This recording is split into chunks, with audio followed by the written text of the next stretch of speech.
As I pass through my incarnations in every age and race, I make my proper prostrations to the gods of the marketplace.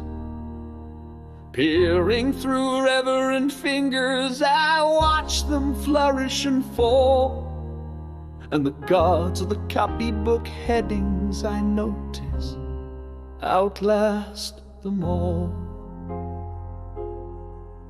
We were living in trees when they met us. They showed us each in turn that water would certainly wet us, as fire would certainly burn. But we found them lacking in uplift, vision and breadth of mind. So we left them to teach the gorillas while we followed the march of mankind.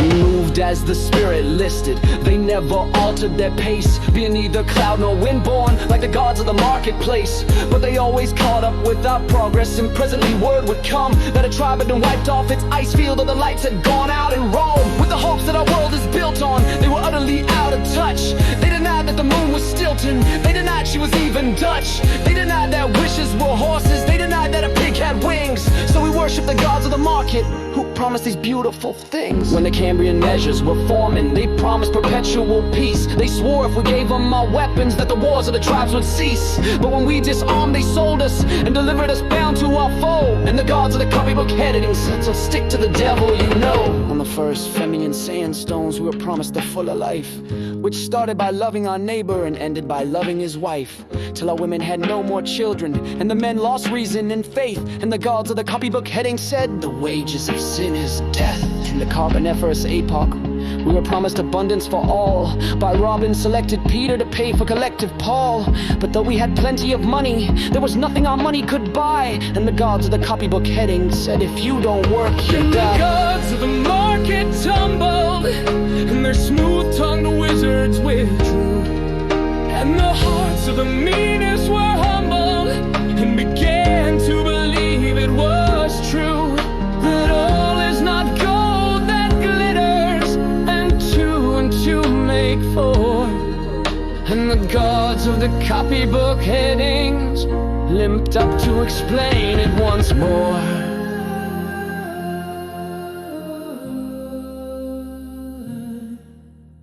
As it will be in the future, it was at the birth of man. There are only four things certain since social progress began: that the dog returns to his vomit, and the soul returns to her mire, and the burnt fool's bandaged finger goes wobbling back to the fire. And that after this is accomplished, and the brave new world begins, when all men are paid for existing, and no man must pay for his sins. As surely as water will wet us, as surely as fire will burn, the gods of the copybook headings with terror and slaughter return.